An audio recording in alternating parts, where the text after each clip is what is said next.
Muraho neza bakunzi namwe inshuti za Physio Rwanda, mbahaye ikaze muri video y'uyu munsi. Ese koko disque ishobora kuba yasubira mu mwanya wayo mu gihe yasohotse?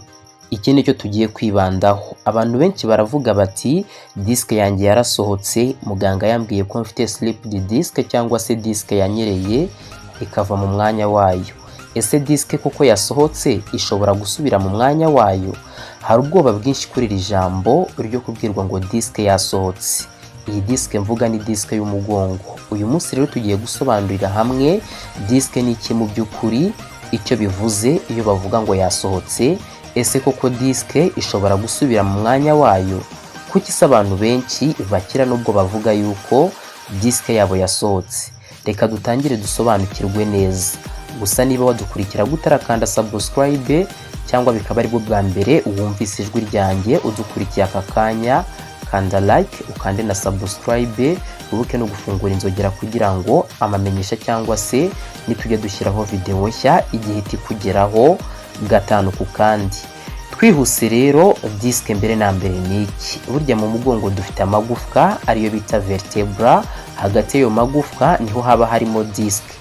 Disque rero navuga yuko kaba ari nk'akantu koroheje gafasha gukurura shock cyangwa se gafasha mu kugabanya amagufwa abiri kugira ngo ataba yakoranaho, bityo niba unahagaze cyangwa se wikoreye ibintu, aho kugira ngo rya gufwa ryo hejuru rikore kuryo hasi, ahubwo ka disque kubera ko kaba koroheje kagasa n'agafata bwa buremere, ya magufwa yombi ntabashe kuba yakoranaho. Iki kintu rero cyangwa se uku kuba bidakoranaho bigira uruhare cyane rukomeye cyane, kuko urumva niba byari gukoranaho amagufwa yombi agakoranaho, icyo gihe ubwo bubabare bwakwiyongera. Ariko akangaka niko kadufasha kuba twagenda tukunama ndetse tukicara nta kibazo namba kibayemo. Disque rero navuga yuko igizwe n'ibice bibiri, harimo icyitwa outer link kiba kigizwe n'icyitwa annulus mu rurimi rw'icyongereza, ubwo ni agace k'inyuma, hakabamo noneho n'ikindi gice cy'imbere abakunze kwita nucleus kiba kigizwe n'ama inner jet, n'utuntu tumeze nk'amazi. Navuga ko rero disque yose muri rusange twaba ari nk'utuntu tworoshye tuza hagati y'amagufwa, bityo rwose tugatuma aya magufwa yombi adakoranaho mu gihe umuntu akoze movement, yunamye, yicaye cyangwa se akoze ikindi kintu akoresheje umugongo. Disque rero ntabwo ari gufwa riba ryasohotse ngo rijya ahandi, oya, reka nze nabyo tubisobanukirwe. Iyo bavuze ngo disque yasohotse, dore icyo bisobanuye. Akenshi baba bavuga disque bulge, bakavuga disque protrusion cyangwa se disque herniation. Ni ukuvuga ngo iyo bavuze disque bulge, iki gihe disque iba yanyereye ikava hantu n'ubundi yari rigasa n'inyereraho gato, ariko ntabwo ihava yose. Ni ukuvuga ngo cya gice cyose cya disque kiba kigifatanye, none ikaba isa n'iyisunika iva mu mwanya wayo. Noneho hari n'icyo bita noneho disque protrusion, yo ni ukuvuga ngo disque nuko isohoka n'ubundi igana inyuma, hakazamo noneho kuba hari na disque herniation. Disque herniation ni uburyo ki noneho ya disque iturika, twa tuntu twari tumeze nk'amazi turimo imbere tukaba dushobora kuba twatangira kugira ute gusohokera inyuma, ariko disque yose yo itigeze iva mu mwanya wayo. Ibi bisobanuye yuko igice cya disque gishobora kwisunika hanzeho gato, kikaba gishobora no kuba cyagira ute cyabangamira umwakura wa sciatique cyangwa se n'indi myakura itandukanye ibiri guca hafi y'iyo disque. Ariko ntabwo disque isohoka aho yari iri ngo ihave burundu. Ni nk'uko ipine rishobora kubyimba gatoya ariko ntirive ku modoka, nyine ukabona yuko byanabangamiye wenda iriya garde-vous iba n'ubundi ikikije ipine, ariko nyine ipine ukabona ntabwo ryasohotsemo burundu. Ibi rero nibyo bituma bwa bubabare noneho butangira kuba bwaza. Abantu bakibaza bati ese disque ishobora gusubira mu mwanya wayo? Nibyo rwose, iki ni ikibazo gikomeye. Mu by'ukuri iyo habayeho disque herniation bishobora kuba byagabanuka, umubiri ushobora kwisubiza hafi mu buryo bwo kongera kwirema neza, icyo nakwita natural healing. Hari ibintu bitatu rero bishobora kubaho. Hari igihe kwa kubyimba bishobora kugabanuka, umubiri ushobora kugenda uyonona igice cyasunitse, ugasanga rwose n'ubundi birongeye birakemutse, ndetse nanone wa mwakura wakandamizwaga bwa buremere cyangwa se kwa gukandamizwa cyangwa se kwa kubangamirwa byawubagaho nabyo bikagenda bigabanuka. Ariko ntabwo navuga yuko ari nk'uko igufwa risubira mu mwanya nk'uko waba ukanze buto.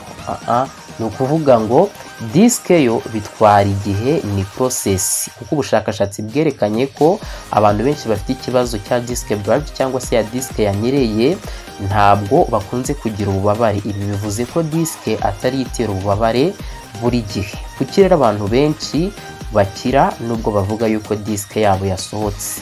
Burya hari impamvu nyinshi. Impamvu iza ku mwanya wa mbere ni ukuba nyine hagabanutseho kwa kubangamirwa kumwakura. Ikindi kintu nanone ni ukuba imikaya yo kunda ndetse no ku mugongo kuwa masozi yatangiye gukomera. Ikindi kintu ni igihe ubwonko bwatangiye kugabanya gutekereza cyane ku bubabare, bwatangiye kugabanya sensitivity ku bubabare. Icyo gihe nabyo rwose ububabare bwawe butangira kugabanuka. Ikindi kintu ni ukuba umuntu ari gukora noneho imyitozo ndetse abasha kwisanzura, akabasha kuba yagenda akora movement yumva afite icyizere. Kuko hari abantu bagira ikibazo cya disike akumva avuga ati ninyeganyega gato biraba birangiye.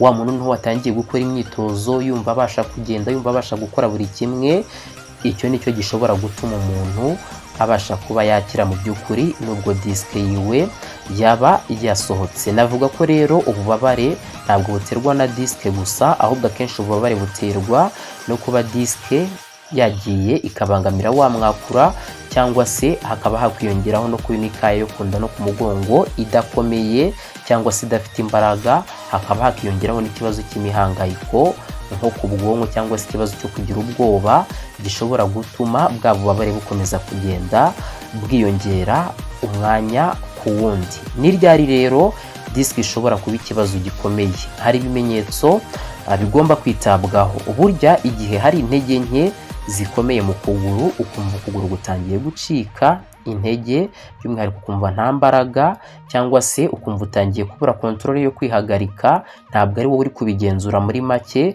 ugatangira kumva by'umwihariko ibintu by'ibinya mu maguru, cyangwa se ugatangira kumva ntabwo amaguru yawe ari kumva neza. Ibi biba bisaba kwihutira kwa muganga. Ariko ikiza gihari ni uko nibura umubare munini w'abantu bafite ibibazo bya disike bikira nta kubagwa, iyo bakurikiranwe hakiri kare bakabasha gufashwa. Icyo wakora rero, niba wabwiwe yuko disike yawe yasohotse, ntugire ubwoba bwinshi, tangira gukora imyitozo ikomeza iyi mikaya yo kunda ndetse no ku mugongo wo hasi, kugira ngo by'umwihariko umugongo wawe ubashe gukomera kandi ubashe gutuma ya disike ijya mu mwanya wayo. Ikindi ukomeze nanone ukore nyine uburyo ki umugongo wawe ugenda. Niba ari ukwicara wicare neza, niba ugiye kunama umenye uburyo bwiza bwo kunama, niba ugiye kwihengekera uruhande umenye uburyo bwiza bwo kwihengeka. Wibuke no kugabanya stress, imihangayiko, kuko twabonye yuko bishobora gutuma ububabare bwiyongera. Ikindi kandi nanone ushake ubufasha bwa physiotherapy cyangwa se physiotherapy nk'ubugororangingo niko nabyita, kuko niyo serivisi abenshi ku mavuriro mugenda muhasanga. Yewe hari nabo numvise bahita muri kimwe. Intego rero navuga yuko biba atari ugusubiza disike mu mwanya gusa, ahubwo intego iba ari ukubaho utababara kandi ugenda neza wumva wemye. Ukuri ni uku nguku rero nsoza. Burya disike yasohotse ntabwo isohoka ngo igende igere kure nk'uko ikintu cyavanga ngo kigende kigere iriya, oya. Ikindi kintu wamenya ni uko akenshi ishobora kuba yagabanuka cyangwa se umubiri ugahinduka ukayimenyera, bityo ukabasha rwose kuba wowe ubwawe wakwikorera akazi kawe nta kibazo ufite. Ikindi nakubwira ni uko abantu benshi bakira batabazwe. Ikibazo rero ntabwo ari disike gusa, ahubwo ni uburyo umubiri wose ubyitwaramo kugira ngo ibashe kuba yasubizwa mu mwanya wayo. Niba rero iyi video igufashije, kanda like, ukande na subscribe hano kuri Physio Rwanda. Wibuke gusangiza undi muntu uwo ari we wese iyi video ubona yuko yagirira umumaro. Ubutaha nzakubwira byinshi bitandukanye. Gusa niba hari n'icyo wifuza kumbaza cyaba ikigendanye n'iyi video nakubwiragaho, wacyandika muri comment nkaza kugusubiza. Niba kandi hari n'icyo wifuza kumbaza ko nazagusobanurira wenda kitagendanye n'iyi video nacyo wacyandika nkazakigusobanurira nta kibazo.